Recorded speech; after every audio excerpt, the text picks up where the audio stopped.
Welcome to the Home Inspector Marketing Podcast. Because you're a home inspector looking to increase your sales, improve your cash flow, and boost your bottom line, you are in the right place.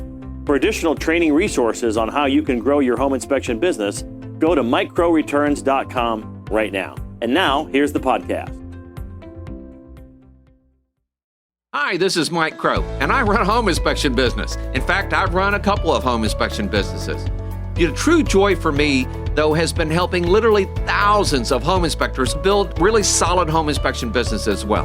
We can help a single-man operation be able to do over $300,000 a year, maybe all the way up to $400,000 a year as a single inspector operation. Even better for me is the 80-plus companies that we have helped be able to build million-dollar home inspection businesses. I would like to help you be able to do the same thing. Well, I have to tell you, I am so thrilled that we are finally reaching this point where we're going to start talking about some of the different parts that you need to put in your business to make it successful. On the last recording, we talked about your business development program. And one of the things that I mentioned there is in the next series, what we're going to be talking about is your primary aim, your strategic objective, your organizational strategy, your management strategy, your people strategy, your marketing strategy, and your system strategy. Now, as I mentioned on the last call, one of the things that I teach people are systems, people, and resources. Because when you have those three parts in place, everything starts to really just kind of click and move forward with you. In chapter 12, that's what we're going to pick up today with the E-Myth. Of course, the new book out there is the E-Myth Revisited, but I'm working out of my original book, the E-Myth, that I marked up 20 plus years ago to help me build my business. All right, so chapter 12 talks about your primary aim. And I think this is incredibly important. And one of the reasons it's important is because I think sometimes people get too wrapped up in their business. And what is the primary aim of your business? The primary aim, you're going to be surprised to find out that your business is not the first order of business on your agenda. You are the primary aim. And I think sometimes people miss that. Currently, in my family, with my wife and with her mother, we are going through some life changes right now. Her dad died, so we are shifting a lot of different pieces in our life. And part of the reason that we're able to do this is because my primary aim was to build a business and build it in such a way that I could live the life that we have currently. So your primary aim in your business is you. All right. And I joke about it all the time. And I mentioned it on the last recording as well. And that was the fact that I work about a half a day a week in the business. And my son from stage in front of everybody went, well, it's more like half a day a month, you know. And of course, I just put my arm around him and said, I can fix that. And of course, he's thinking now that was probably not what he really wanted to hear. So, you know. All right. So here's the questions. What kind of lifestyle do I want? And what do I want my life to look like, to feel like? Now, here's one of the most important things about truly successful people in the 1%. And that is that our businesses and our lives are rarely separate from each other. You know, a lot of times people will tell you need to have this life-work balance. And I agree that some of that exists. I think, though, what they're missing is the fact that for truly successful people, our business is our life, and our life is our business. Now, that doesn't mean I have to spend 40, 60, 80 hours here. And by the way, in the beginning, that's exactly what I did. In the beginning, I started work at 4 a.m. and didn't finish until 10 p.m. And most people seem to forget that when they look at me now and I say I work half a day a week. They forget how much time and energy and effort went into getting to that point to create that. So here's the question, though, is what kind of lifestyle do you want? What do you want your life to look like, to feel like? So your primary aim is to answer those questions. And once you answer those questions, everything gets so much easier. I wanted to be able to set it up so that I could have my kids next to me more often. And we have 4 amazing, wonderful children, me and my wife, Susan. And I wanted to be able to travel. And I wanted to be able to take my family to Walt Disney World every 5 years. And I wanted to be able to do a number of different things. And so I sit down with my kids, and I sit down even with myself, and I try to figure out, where do I want to be? And when Susan and I were first married, we did this together. We put our strategic plan, our primary aims together on paper. And I'm teaching it to my kids now. It was so fun. My youngest daughter recently sat down and did it with her husband. So where do I want to be 5 years from now? Now, I will tell you, here's the cool thing for me. I'm now working on 10, 20 years, and most people will not understand what I'm getting ready to say. I'm working on what will the next 100 years look like. And they go, well, you won't even be here. Well, absolutely, I won't be here 100 years from now. Maybe, I don't think I will be anyway. But you know who will be here?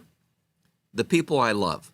My kids, my grandkids, my great-grandkids. So what I'm doing today will affect them. And if I do it right, it will have a positive effect on them for the rest of their lives, and who knows how many generations to come after that.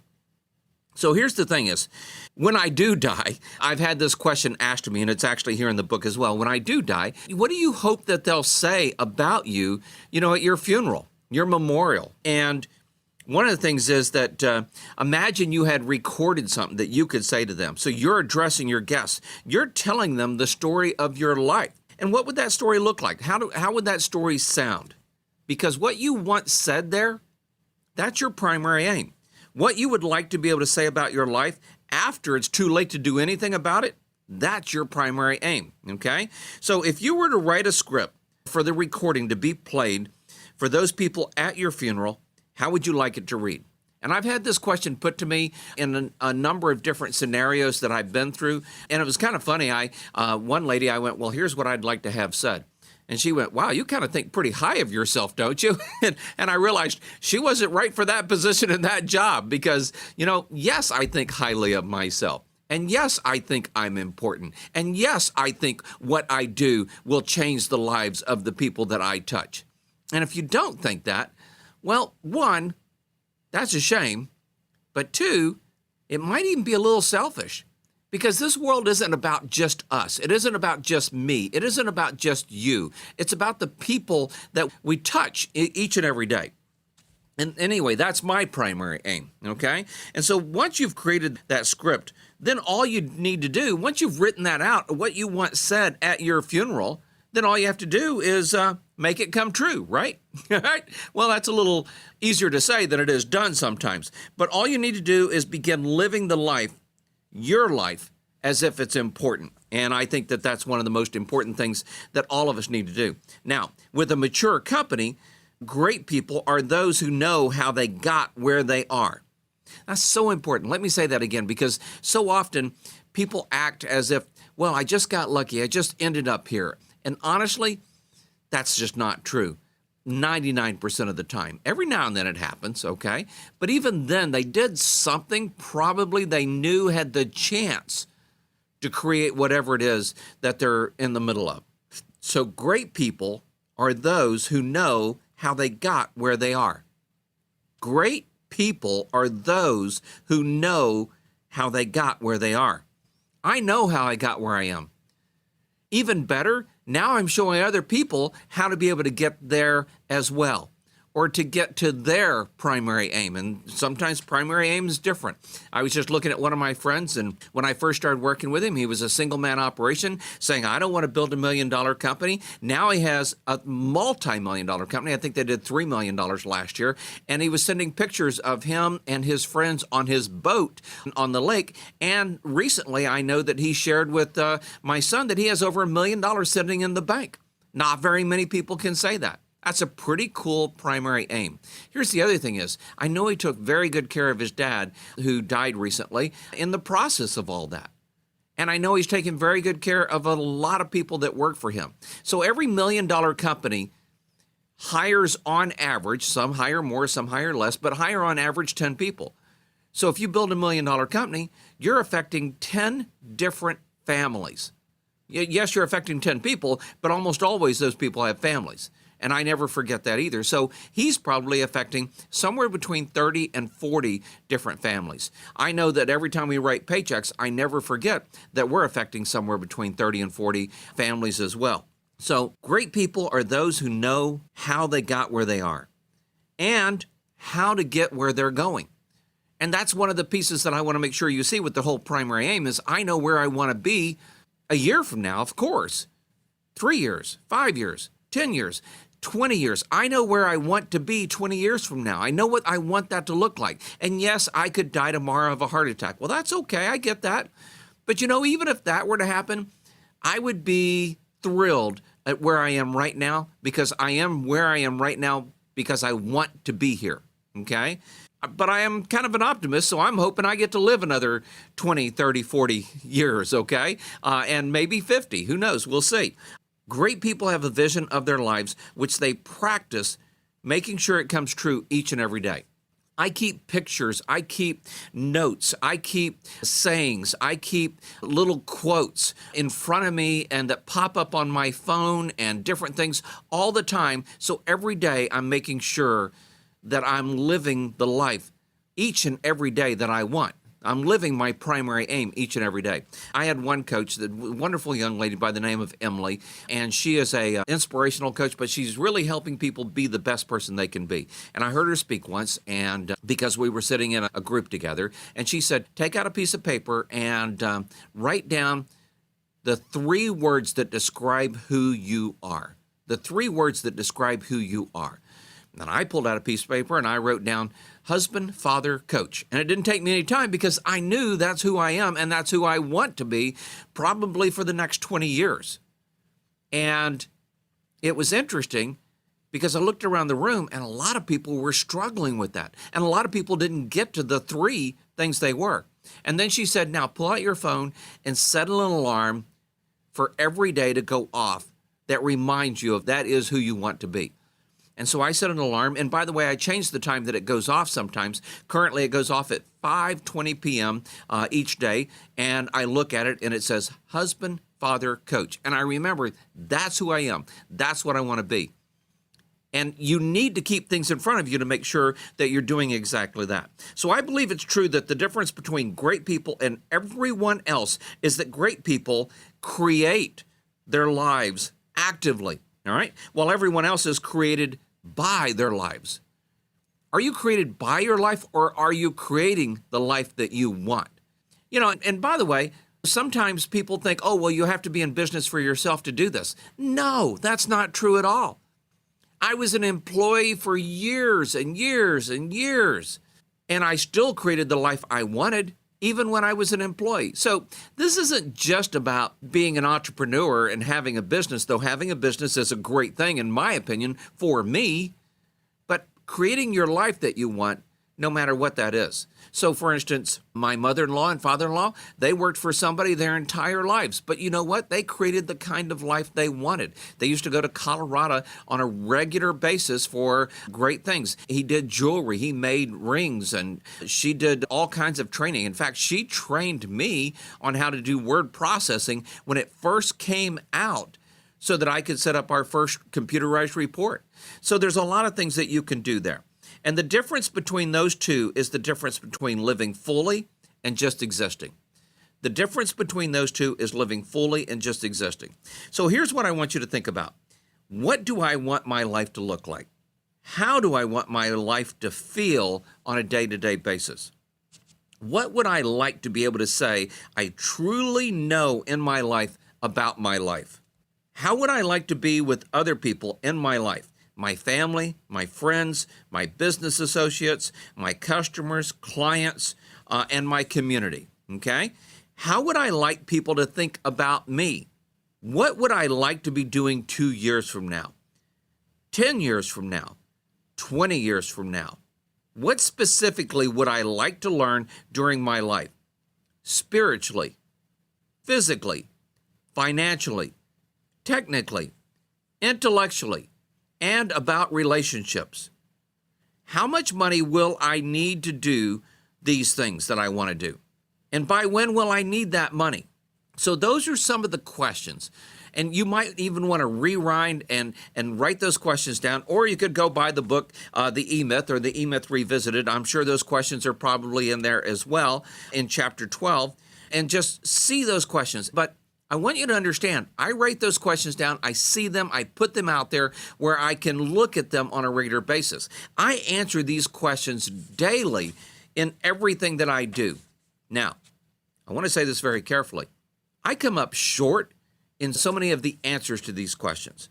I am not an intellect, okay? It's kind of funny. My wife is an incredible intellect, and I do things to help her have that stimulus for her higher intellect. What I do, though, is I work on putting certain things in place so that each of my family has the ability to be able to understand and do things better. So I work on relationships a lot. And in the past, when I was young, I failed on relationships a lot, which is probably one of the reasons it's so important to me. And then one of the things I also calculate, and it's the last question I mentioned, was how much money will I need to do the things I want to do? And by when will I need it? And I calculate that even every single day now. And, do I have enough money? Well, yeah, I have plenty of money. Do I have enough money to do everything I want? Yeah, probably not. Because I have some pretty lofty goals of what I want, not only for myself, but for my family, and again, kids and grandkids, and honestly, for the people that are part of this company. So here's the last part of this.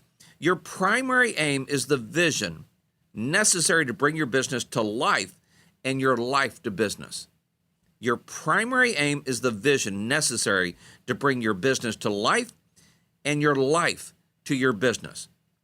It gives you that purpose. If you are not purpose-driven, if you don't have a burning desire to get something done, you most likely will not succeed. I have this wonderful gentleman who's one of our partners here, and we go to lunch every Thursday. And he said, Mike, he says, what's one of the things that keeps you motivated? And the truth is, I have a burning desire in a number of different areas to see certain things happen. To see other people be successful is one of my burning desires. And I work on it every single day. And it kind of goes all the way back to Zig Ziglar. And for you young people, you don't even know who he is. Zig Ziglar was one of the most influential coaches that I ever had in my life.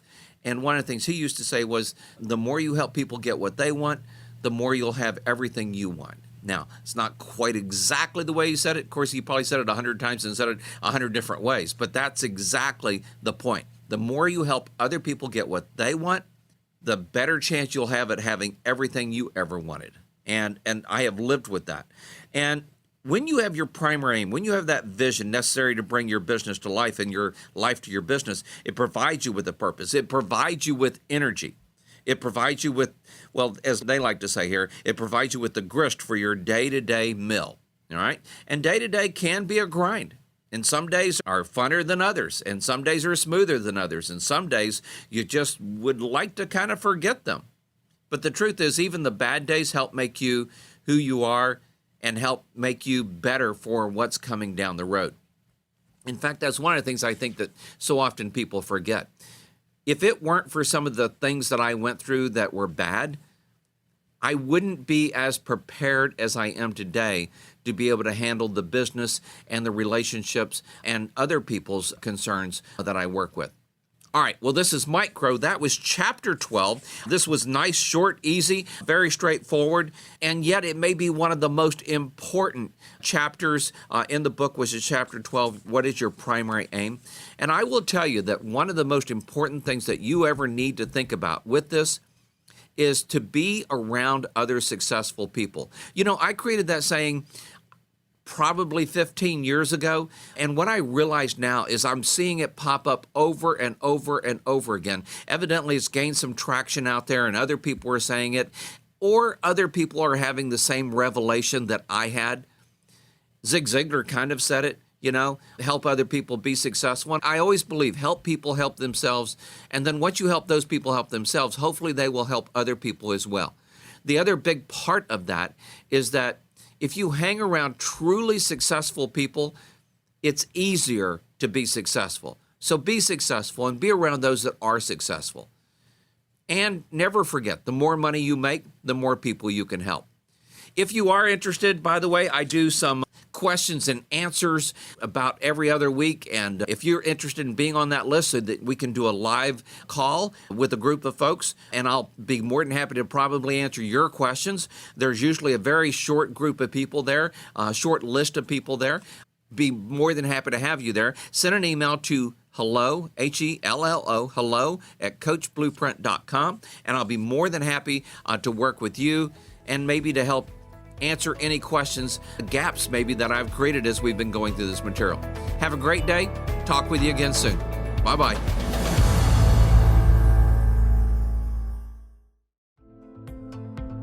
We hope you enjoyed the podcast, and as a friendly reminder, if you're looking to increase your sales, improve your cash flow, and boost your bottom line as a home inspector, go to microreturns.com right now.